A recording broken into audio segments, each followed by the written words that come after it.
प्यारे बच्चों, हमने अपने फर्स्ट पार्ट में नंबर्स के बारे में पढ़ा, जिसमें हमने प्राकृतिक संख्याएं पढ़ी, पूर्ण संख्याएं पढ़ी, पूर्णांक पढ़े, परिमेय संख्याएं पढ़ी। कुछ सवाल थे, दो परिमेय संख्याओं के बीच का अंतर दो परिमेय संख्या दे रखी हैं और उनमें से हमसे पूछी 5 परिमेय संख्याएं ज्ञात कीजिए, उनकी 6 दो के बीच में। ठीक है, वो मैंने आपको बताया, उम्मीद है वो आपको समझ में आए होंगे, अच्छे लगे हों। ओके, ठीक है। तो आज हम थोड़ी सी आगे बात करेंगे। हमारा कल जो हम अंतिम संख्या पढ़ रहे थे वो थी हमारी परिमेय संख्या। आज हम उसी परिमेय संख्या को आगे बढ़ाते हैं। परिमेय संख्या, परिमेय संख्या के बारे में जानेंगे कि परिमेय संख्या कैसे कैसे होती है, क्या क्या होता है। ठीक है, इंग्लिश में हम इसे कहते थे रेशनल नंबर। रेशनल नंबर, परिमेय संख्या। प्यारे बच्चों, परिमेय संख्या मैंने आपको बताया था, आपने इतना ही पढ़ा था कि जो वैसी संख्या जिसमें एक अंश और एक हर दिखाई देता हो और q की वैल्यू यानी कि हर की वैल्यू 0 के बराबर ना हो, वो परिमेय संख्या होती है। अभी तक हमने इतनी सी चीज़ पढ़ी। आज इस वीडियो में हम थोड़ा सा और इस पार्ट में और आगे डिस्कस करेंगे परिमेय संख्या को।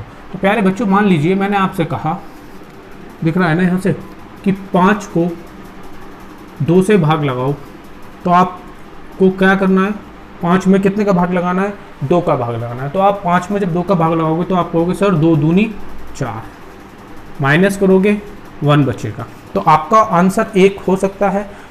आपने अपनी पिछली कक्षाओं में दशमलव लेके भाग लगाना सीखा होगा, वही स्टेप अब हम यहाँ आगे करने वाले हैं। तो एक तो आंसर आप कह दोगे कि सर 1 आंसर है। अगर मैं शेषफल की बात करूं तो आप कह दोगे सर हाँ आंसर 1 आ जाएगा। क्या मैं कहूं कि आंसर और कुछ हो सकता है, तो आप कहोगे सर दशमलव लगा लो, क्योंकि 2 में 1 का भाग नहीं लग सकता।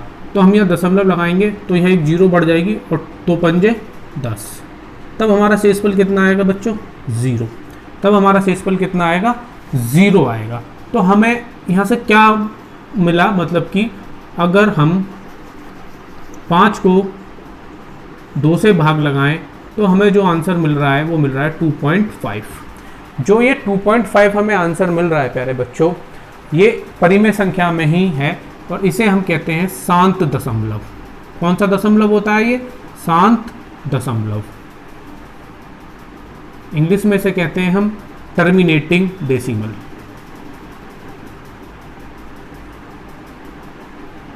Terminating decimal. ठीक है प्यारे बच्चों, हुआ कैसे कि आपने जब 5 को 2 से भाग लगाया, 5 को आपने जब 2 से भाग लगाया तो आपने कहा 2 दूनी 4, माइनस किया 1 बचा, दशमलव लगा के आपने एक 0 बढ़ा ली, जो हम करते आए हैं, जो हमने सीखा है बहुत अच्छी तरह से। तो 2 पंजे 10 और कितना आया 2.5। यानी कि अगर दशमलव के बाद कहीं भी, मैं ये नहीं कह रहा यही हो सकता है 2 स्टेप और आगे चल के अंकों का आना बंद हो जाए, अंकों का आना बंद हो जाए, तो वो कैसा दशमलव कहलाएगा, वो कहलाएगा शांत दशमलव। ठीक है, अंकों का आना आप देख रहे हो, पॉइंट के बाद 5 आया, अंकों का आना बंद हो गया, यानी कि रिमाइंडर कितना आ गया हमारा, यानी कि शेषफल कितना आ गया, 0। तो ये कैसा दशमलव होगा, शांत दशमलव। एक और चीज देखिएगा, दूसरे एग्जाम्पल से समझिए। मैं आपसे कहता हूं 20 को आप 3 से भाग लगाओ, तो आप करोगे 3 छिंग 18, माइनस करोगे 2 बचेगा। अब भाग नहीं जा सकता, आप डेसिमल यानी कि दशमलव लगाओगे, 0 बढ़ा लोगे और 3 छिंग 18, फिर 2 बचेगा माइनस करने पे, फिर एक दशमलव लगा रखा है, फिर हम 0 बढ़ा लेंगे, फिर 3 छिंग 18। तो यहाँ से आप एक चीज़ देख रहे हो कि यहाँ जो हमें रिमाइंडर आ रहा है, जो हमारा शेषफल आ रहा है माइनस करने के बाद, जो भी हमें नंबर मिल रहा है, वो हमारे यहाँ शेषफल तो कोई आ ही नहीं रहा। पहली बात तो हमें जो भी नंबर मिल रहा है माइनस करने के बाद, वो हमें एक ही नंबर मिल रहा है। कितना मिल रहा है, 2। हर बार 2 नंबर मिल रहा है। यानी कि यहाँ से हम ये बात कह सकते हैं कि अगर 20/3 को हम डिवाइड करें तो जो हमें आंसर मिलेगा वो मिलेगा 6.66। और इस चीज़ को हम कहेंगे प्यारे बच्चों अशांत दशमलव। अशांत दशमलव, इंग्लिश में बोलते हैं हम इसे non terminating decimal. Non terminating, ठीक है, डेसिमल लिखा नहीं है, नॉन टर्मिनेटिंग, और ये होता है टर्मिनेटिंग। तो यहाँ से हमने 2 बात सीखी। यहाँ आप एक चीज़ देख रहे थे कि ये जो आ रहा था डेसिमल के बाद, तो यहाँ किसकी रिपीटिंग हो रही थी, 6 की। किसकी रिपीटिंग हो रही थी? 6 की। तो इस चीज को हम इस प्रकार से लिख सकते हैं 6.6 पे बार, 6.6 पे बार। हम इस चीज को इस प्रकार से दर्शा सकते हैं कि दशमलव के बाद जो अंक आ रहे थे वो रिपीट हो रहे थे, यानी कि अशांत दशमलव क्यों हुआ? क्योंकि दशमलव के बाद अंकों का आना बंद नहीं होगा। आप कब तक करते रहोगे? जब तक आपका मन करे करते रहिए, आप जब तक मन करे करिएगा, आप अपनी पूरी नोटबुक भर दीजिएगा, लेकिन आपको 6 6 6 6 6 आता ही रहेगा और कुछ नहीं आएगा। तो यहाँ से दो चीजें निकल के आई। शांत दशमलव प्यारे बच्चों वो होता है जहां दशमलव के बाद, मैं ये नहीं कह रहा जस्ट बाद, मैंने ये शब्द इस्तेमाल नहीं किया कि दशमलव के जस्ट बाद अंकों का आना बंद हो जाए। दशमलव के बाद 1 स्टेप, 2 स्टेप, 3 स्टेप, 4 स्टेप कहीं अंकों का आना बंद हो जाए, यानी कि शेषफल कितना आ जाए? 0। शेषफल इस केस में कितना आ जाए हमारा? 0। अगर हमारा शेषफल 0 आ गया तो वो कैसा होगा प्यारे बच्चों? वो एक शांत दशमलव होगा। वो कैसा दशमलव होगा? शांत दशमलव, यानी कि टर्मिनेटिंग डेसिमल। और जहां अंकों का आना बंद न हो रहा हो और एक ही अंक की या एक ही टाइप के नंबर्स की पुनरावृत्ति हो रही हो, रिपीट हो रहे हो, तो वहां वो जो है अशांत दशमलव कहलाएगा। देखो प्यारे बच्चों, अशांत दशमलव अगर मैं आपसे ये कहूं कि 6.6 का मतलब बार का मतलब क्या है, तो आप कहोगे सर 6.6666 डॉट डॉट डॉट चलता चला जा रहा है। ठीक है, अभी एक और एग्जांपल से लिख लेते हैं। जैसे मान लीजिए 5.7 पे बार है। अब मैं आपसे कहूं आप इसको कैसे खोलोगे, तो आप क्या करोगे? 5.7777 चलता चला जाएगा। ठीक है, एक और एग्जांपल ले लेते हैं। मान लीजिए 5.13 इस पे बार है, तब आप क्या करोगे? 5.13 चलता चला जाएगा। ये बात ही मैं आपसे कहना चाह रहा था कि जरूरी नहीं है वो 6 ही आ रहा हो सकता है कोई 2 नंबर हो जो रिपीट कर रहे हो सकता है 3 नंबर हो जो रिपीट कर रहे हो, एक नंबर जरूरी नहीं है रिपीट ही करे, 4 नंबर भी रिपीट करते हैं। ठीक है, अब किसी बच्चे के मन में ये सवाल आ रहा होगा कि सर मान लीजिए 4.1 पे बार और 7 लिखा हुआ है, तो हम इसको कैसे ओपन करेंगे? तो प्यारे बच्चों, कहीं बार लग गया तो आप एक बात बताइए, क्या उसके बाद कोई नंबर आ सकता है? मुझे तो नहीं लगता कि कोई नंबर आ सकता है। बार का मतलब क्या है कि यही नंबर, यानी कि 1 पे बार लग रहा है, इसका मतलब ये है कि एक ही बार बार रिपीट हो रहा होगा। इसी नंबर की क्या हो रही होगी? पुनरावृत्ति हो रही होगी। इसे हम पुनरावृत्ति भी बोल सकते हैं, पुनरावृत्ति हो रही होगी। तो इसका मतलब कि इस चीज को हम एक्सप्लेन नहीं कर सकते, या हम ये कह दें कि ये बिल्कुल गलत लिखा हुआ है, तो भी ये बात बिल्कुल सही है। एक बार फिर से समझ लीजिए, परिमेय संख्याओं के बारे में हम बात कर रहे थे। परिमेय संख्या हमारा पिछले पार्ट में हमने पढ़ी थी कि मान लीजिएगा यहाँ से कि मैंने आपसे कहा 5 को 2 से भाग लगाओ, तो 2 दूनी 4, दशमलव लगाया 0, 2 पंजे 10, पूरा डिवाइड हो गया। जब भी हमने देखा कि दशमलव के बाद अंकों का आना बंद हो जाए, तुरंत बाद नहीं कह रहा हूँ, अंकों का आना बंद हो जाए, कभी भी हो जाए, 2 डिजिट के बाद या 3 डिजिट के बाद, तो वो क्या कहलाएगा प्यारे बच्चों? शांत दशमलव, यानी कि टर्मिनेटिंग डेसिमल। सेकंड को देखिएगा, अगर आप 20 को 3 से डिवाइड कर रहे हो तो आप पा रहे हो कि 6.6666 आता ही चला जा रहा है, यानी कि ये एंड नहीं होगा इसका। आप जितना चाहो उतना कर सकते हो, फुल नोटबुक भर सकते हो अपनी, लेकिन 6 का आना यहाँ कभी भी बंद नहीं होगा। तो इस चीज को हम अशांत दशमलव कहते हैं, जहां अंकों का आना ना बंद हो रहा हो। ठीक है, या आपकी बुक में लिखा हुआ है अनवसानी अनावर्ती। ठीक है, वो भी यही होता है। इसका मतलब क्या है कि आवर्ती हैं, आवर्ती बार। हिंदी में हम बार को, इंग्लिश में हम इसे बार बोलते हैं, और हिंदी में प्यारे बच्चों हम इसे आवर्ती बोलते हैं। क्या बोलते हैं? आवर्ती। ठीक है, ये जो साइन है इसे हम इंग्लिश में बार बोलते हैं और इसे आवर्ती बोलते हैं। जैसे कि मैंने आपको समझाया 6.6 पे बार, इसका मतलब क्या हुआ? 6.6 बार आ रहा है। 5.7 पे बार, इसका मतलब हुआ 5.7 बार। 5.13 पे बार, यानी कि 5.13 बार। ऐसी कंडीशन आ गई, तो ऐसा पॉसिबल ही नहीं है कि अगर बार लग गया उसके बाद हम कोई और नंबर निकाल पाए, ये संभव ही नहीं हो सकता। ठीक है, तो ये बात आपको यहां तक समझ में आ गई होगी। एक और चीज मैं आपको बताता हूं कि जो हमारी परिमेय संख्या होती हैं, परिमेय संख्या दिख रहा है यहां तक, परिमेय संख्या, वो प्यारे बच्चों 2 प्रकार की हो गई। यहां से एक हो गई शांत दशमलव,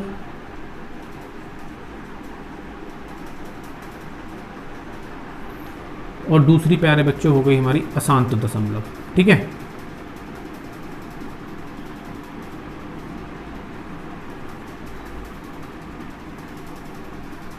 दिख रहा है वहां तक? ठीक है, तो यहां से दो चीज निकल के आई कि परिमेय संख्या जो होगी, अभी तक हमने ये पढ़ा था वैसी संख्या जिनमें हमें पी और क्यू के रूप में नंबर्स दिख रहे हो, क्यू की वैल्यू 0 ना हो, वो परिमेय संख्या होती है। लेकिन परिमेय संख्या कब बनेगी, ये एक बहुत इंपॉर्टेंट क्वेश्चन है आपके लिए। परिमेय संख्या कब बनेगी? परिमेय संख्या जब बनेगी जब हम उसको सरल कर रहे होंगे, या तो वो शांत दशमलव का रूप हो या फिर वो अशांत दशमलव के रूप में हो, यानी कि टर्मिनेटिंग हो रही हो, टर्मिनेटिंग डेसिमल हो या नॉन टर्मिनेटिंग डेसिमल हो। ठीक है प्यारे बच्चों, तो यहां से मैं आपसे अगर एक बात पूछना चाहूं, क्या सभी परिमेय संख्या ऐसे पूछते हैं, क्या सभी शांत दशमलव परिमेय संख्याएं होती हैं? तो आपका जवाब होगा हाँ, प्रत्येक शांत दशमलव एक परिमेय संख्या होता है। क्या सभी अशांत दशमलव परिमेय संख्याएं होते हैं? तो आपका जवाब होगा हाँ। अगर मैं आपसे पूछूं कि सभी परिमेय संख्याएं शांत दशमलव होती हैं, तो आपका जवाब होगा नहीं, क्योंकि सर परिमेय संख्याओं में प्यारे बच्चों अशांत दशमलव भी आता है। अगर मैं आपसे एक चीज पूछूं कि क्या सभी परिमेय संख्याएं अशांत दशमलव होती हैं, तो भी आपका जवाब होगा नहीं, क्योंकि सर परिमेय संख्याओं के साथ शांत दशमलव भी आता है। तो उम्मीद करता हूं ये चीज आपको समझ में आई होगी। आप इस चीज को नोट कीजिए, फिर मैं आपको आगे की और एक दो बातें बताता हूं। प्यारे बच्चों, अभी तक हमने परिमेय संख्या के बारे में पढ़ा, अब हम एक और आगे संख्या होती है जिसे हम कहते हैं अपरिमेय संख्या, हम उसके बारे में अब पढ़ेंगे। तो जो अब हम पढ़ने जा रहे हैं जो संख्या है उसका नाम है प्यारे बच्चों अपरिमेय संख्या। अपरिमेय संख्या जिसे हम इंग्लिश में कहते हैं इरेशनल नंबर। इरेशनल नंबर्स, ठीक है, ये होती है हमारी अपरिमेय संख्या। प्यारे बच्चों, अभी तक हमने परिमेय संख्या के बारे में पढ़ा कि परिमेय संख्या क्या होती है, कब कौन कौन सी ऐसी कंडीशन होती हैं जब वो बन रही होती है। तो ये दोनों कंडीशन अभी आपके सामने है, आप देख पा रहे हो कि शांत और अशांत दशमलव होने पर ही वो परिमेय संख्या बनेगी। अशांत का मतलब पुनरावृत्ति हो रही होगी। ठीक है, अब अपरिमेय संख्या की बात करें तो अपरिमेय संख्याएं क्या होती हैं, तो आपका जवाब होगा प्यारे बच्चों कि सर जो संख्याएं परिमेय संख्या के रूप में ना लिखी जा सकें वो अपरिमेय संख्याएं कहलाती हैं। कहने का मतलब वैसी संख्याएं जिन्हें हम P/Q की फॉर्म में ना रख पाएं वो हमारी अपरिमेय संख्या कहलाती हैं। जिन संख्याओं को हम P/Q के रूप में ना व्यक्त कर सकें, ना लिख सकें, वो प्यारे बच्चों हमारी अपरिमेय संख्या होती है। अपरिमेय संख्या में कई सारी चीज़ें होती हैं, जैसे कि परिमेय संख्या में मैंने बताई थी। तो अपरिमेय संख्या में पहली बात प्यारे बच्चों, आपको कैसे पता चलेगा कि कोई नंबर लिखा हुआ है कि वो अपरिमेय संख्या है या परिमेय संख्या है। तो उसके लिए आपको मैंने बताया था कि परिमेय संख्या कब होगी। मान लीजिएगा यहाँ मैं कोई एक नंबर लिखता हूँ 2.02 002 0002 00002। तो आप यहाँ एक बात देख पा रहे होगे कि ना तो दशमलव के बाद अंकों का आना बंद हो रहा है, ना तो वो शांति हो रहा है, टर्मिनेट हो रहा है, और ना ही वो नॉन टर्मिनेट हो रहा है। ना नॉन टर्मिनेट मतलब कि अशांत, मतलब कि अशांत तो है, शांत नहीं हुआ, अशांत है, लेकिन आवर्ती वाला अशांत नहीं हो रहा है।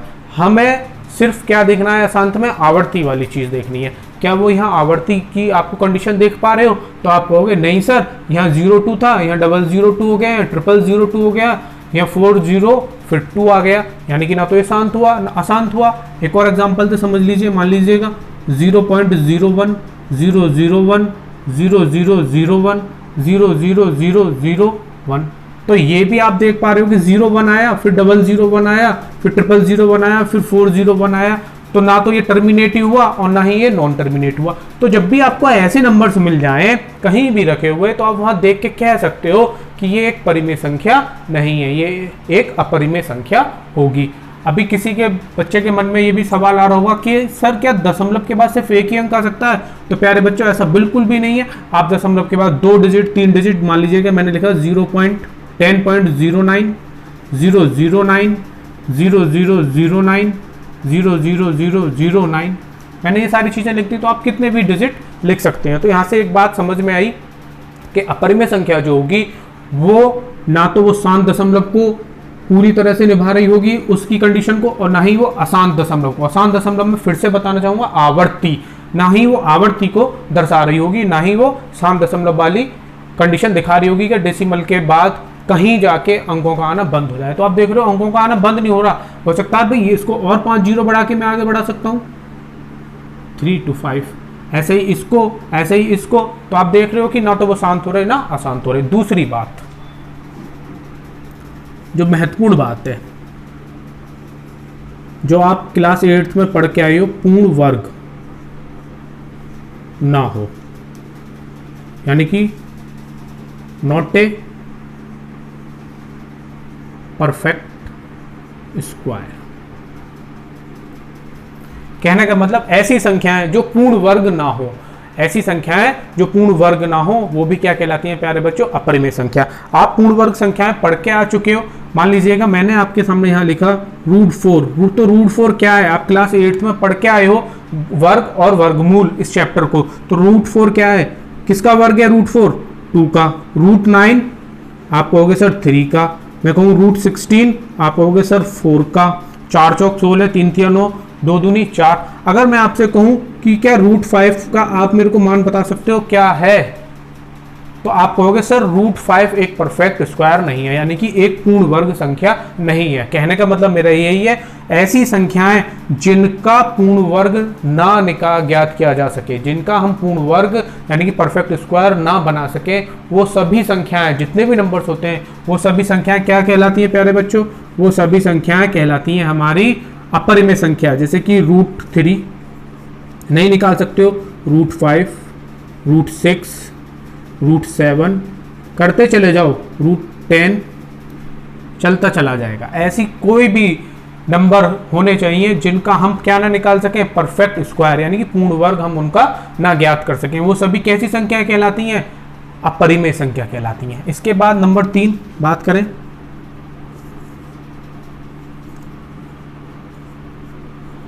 पूर्ण घन ना हो, यानी कि नॉट ए परफेक्ट क्यूब।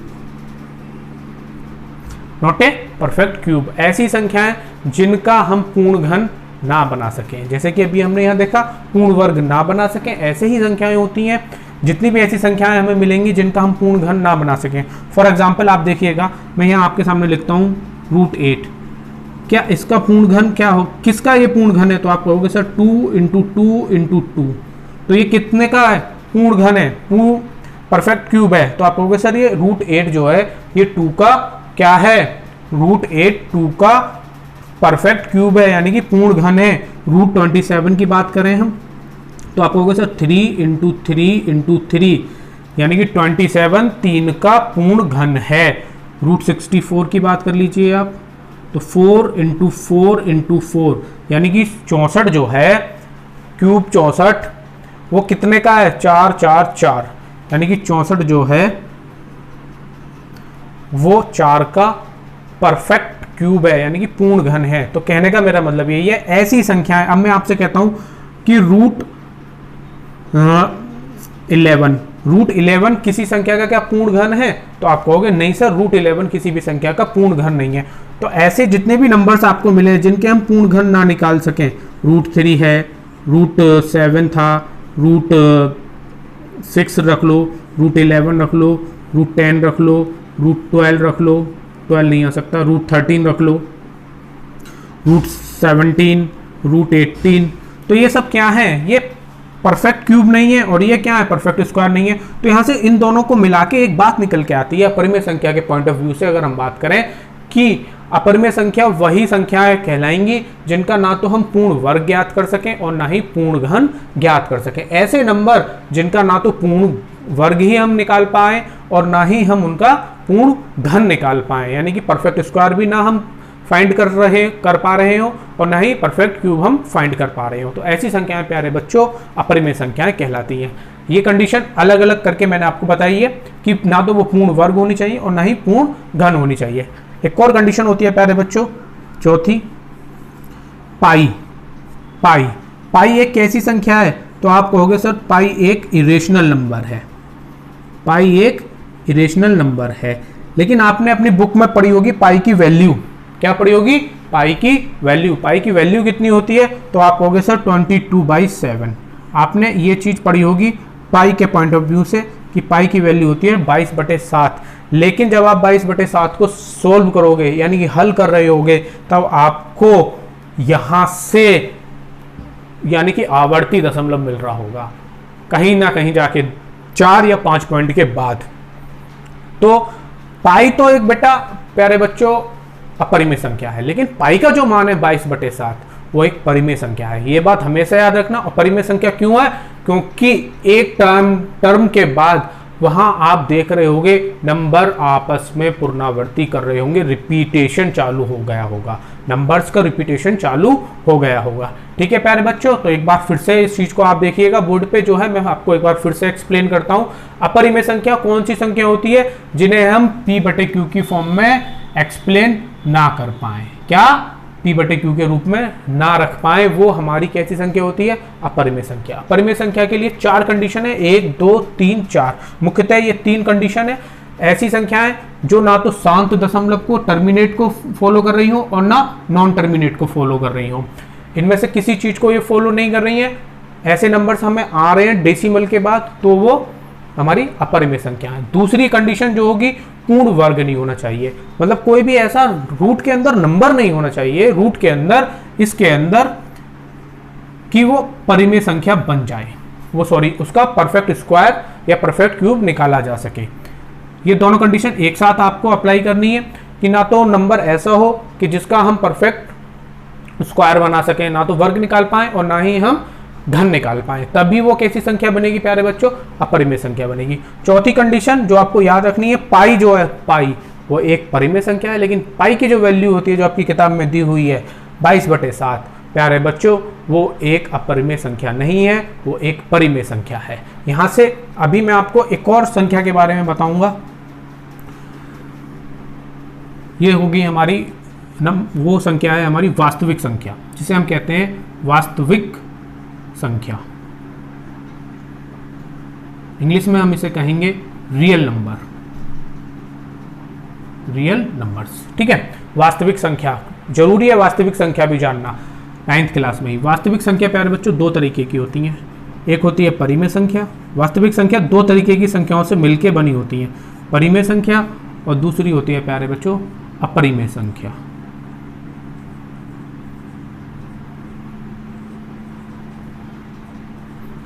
यानी कि रेशनल नंबर और इरेशनल नंबर। ठीक है, रेशनल नंबर और इरेशनल नंबर, ये चीज मैंने क्यों लिखी है? एक क्वेश्चन है आपकी बुक में, उसी के पॉइंट ऑफ व्यू से मैंने ये चीजें लिखी हैं और मैं उस क्वेश्चन को भी इन्हीं के आधार पे आपको करवा दूंगा। ठीक है, देखो वास्तविक संख्या के कब बनेगी? वास्तविक संख्या परिमेय और अपरिमेय संख्याओं को मिला के, यानी कि परिमेय और अपरिमेय संख्याओं को, यानी कि इन नंबर्स को और इन नंबर्स को अगर हम जोड़ दें तो वो इन दोनों नंबर्स को अगर हम सम्मिलित कर लें, समाहित कर लें एक ही जगह, और उसके बाद जो नंबर बन के आएंगे वो कैसी संख्या कहलाएंगे? वो एक वास्तविक संख्या कहलाएंगे। वास्तविक संख्या परिमेय और अपरिमेय संख्याओं से मिलकर बनती है। ठीक है, अब यहाँ से क्वेश्चन ये बनता है, क्या सभी वास्तविक संख्याएं परिमेय संख्याएं होती हैं?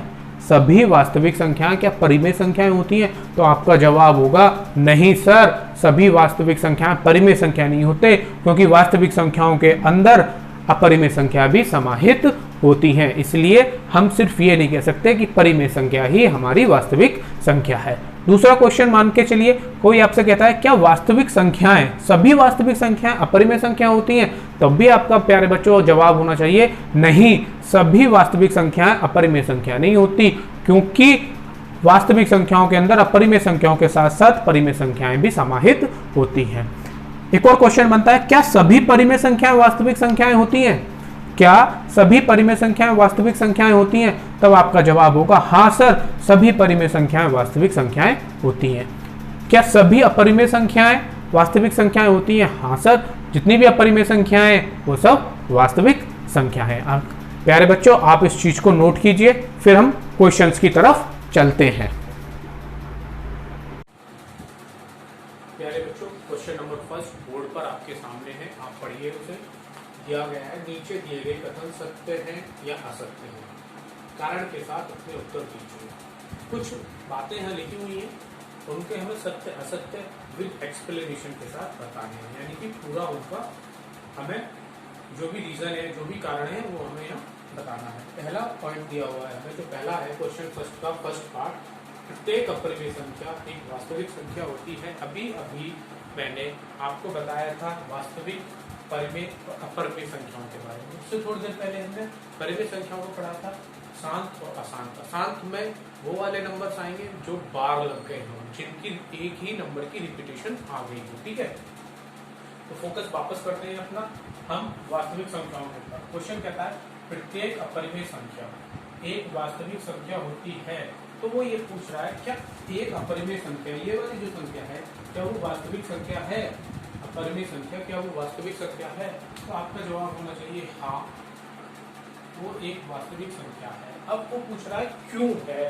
तो प्यारे बच्चों, जितनी भी वास्तविक संख्याएं होती हैं, जितनी भी परिमेय संख्याएं होती हैं, वो सब वास्तविक संख्याओं में आती हैं, समाहित होती हैं। तो हम कह सकते हैं क्योंकि अपरिमेय संख्याएं, क्योंकि वास्तविक संख्याओं का संग्रह, क्योंकि वास्तविक संख्याएं, क्योंकि वास्तविक संख्या, क्योंकि वास्तविक संख्या परिमेय और अपरिमेय संख्याओं का संग्रह है। परिमेय और अपरिमेय संख्याओं का संग्रह है। कहने का मतलब ये है कि जितनी भी वास्तविक संख्याएं उसके अंदर परिमेय और अपरिमेय संख्याएं आती हैं। और हमसे जो पूछा गया है वो ये पूछा गया है कि प्रत्येक अपरिमेय संख्या, कितना पूछा गया है कि प्रत्येक अपरिमेय संख्या एक वास्तविक संख्या होती है। इतनी सी तो बात पूछी है। और हम क्या कहेंगे, हाँ होती है।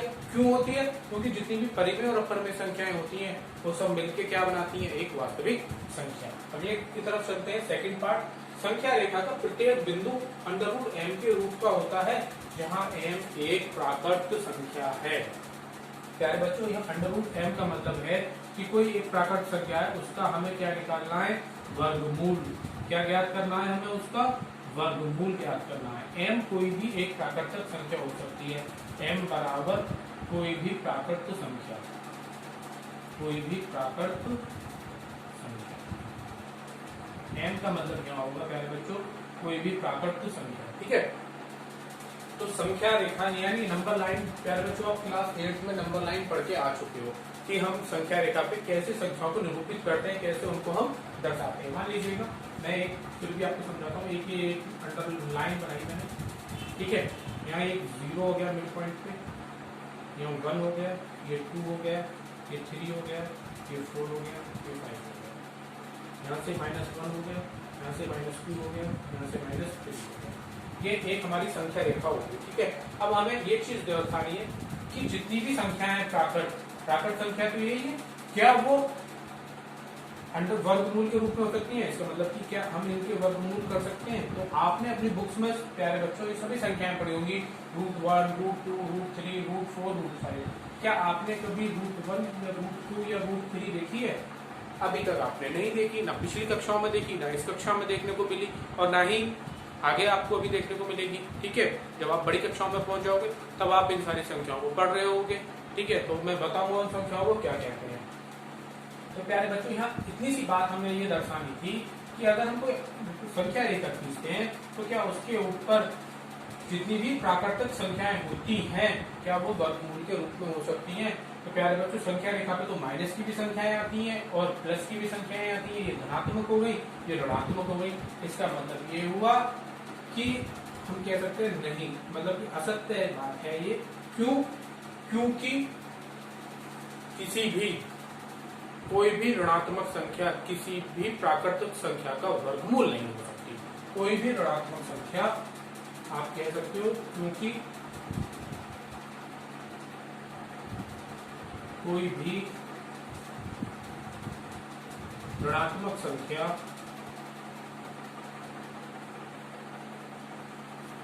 किसी प्राकृत संख्या का वर्गमूल नहीं होती। ठीक है, बस इतनी सी बात आपको लिखनी है कारण के लिए, क्योंकि देखो प्यारे बच्चों, अभी आप ना तो इन सारी चीजों को पढ़ पाए हो, ना ही आपको ये पढ़ने को मिलेंगी। जब आप बड़ी कक्षाओं में पहुंच जाओगे तब आपको पढ़ने के लिए मिलेंगी। और जब ये नंबर्स आ रहे होंगे तो जो ऋणात्मक वाले हैं इनको प्यारे बच्चों हम कहते हैं कॉम्प्लेक्स नंबर। कॉम्प्लेक्स नंबर यानी कि समृद्ध संख्या।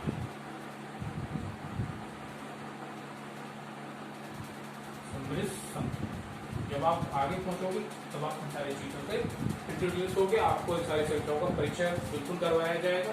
ठीक है, जहां भी आप पढ़ोगे बिल्कुल करवाया जाएगा कि ये कब बनती है, कैसे बनती है। ठीक है, फिलहाल के लिए आपके लिए ये चीजें आउट ऑफ सिलेबस है।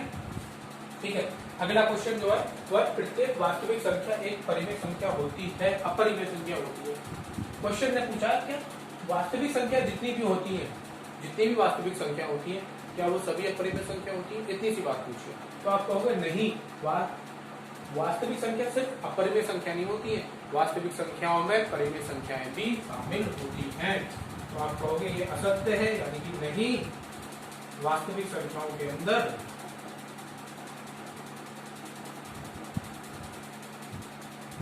वास्तविक संख्याओं के साथ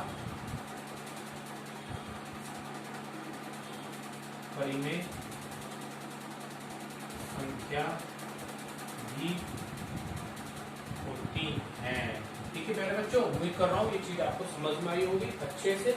ठीक है, अगर आपको कोई डाउट है कमेंट बॉक्स में बताइए। आज वीडियो थोड़ा सा लंबा होता जा रहा है। जो क्वेश्चन नंबर 2 और 3 रह गए हैं 1.2 के, वो मैं क्लास 9 1.2 पार्ट 2 के नाम से शूट करके आप लोगों को उपलब्ध करा दूंगा। अगर प्यारे बच्चों वीडियो अच्छा लगे, पसंद आए तो लाइक जरूर कीजिए, शेयर ज़्यादा से ज़्यादा कीजिए, जिससे कि ज़्यादा से ज़्यादा हमारे जो हिंदी मीडियम के स्टूडेंट हैं, main focus Hindi medium, English medium को तो बहुत सारी मटेरियल प्रोवाइड है, लेकिन हिंदी मीडियम को एक्सप्लेनेशन करने के लिए इतनी सारी चीज़ें उपलब्ध नहीं है। ठीक है, ऐसा नहीं है बुक्स में नहीं है, लेकिन बुक्स की जो लैंग्वेज है वो थोड़ी सी डिफिकल्ट है, उसको समझ पाना थोड़ा मुश्किल हो जाता है। तो प्यारे बच्चों, उन सभी बच्चों के लिए आप लोगों से बस इतनी सी रिक्वेस्ट है कि वीडियो को शेयर ज़्यादा से ज़्यादा कीजिए, और जिसने अभी तक चैनल सब्सक्राइब नहीं किया है तो प्लीज़ चैनल को सब्सक्राइब जरूर करें। बेल आइकन जो है उसे प्रेस करें, जिससे कि हर आने वाले वीडियो का नोटिफिकेशन आपको मिल सके। So thank you for watching.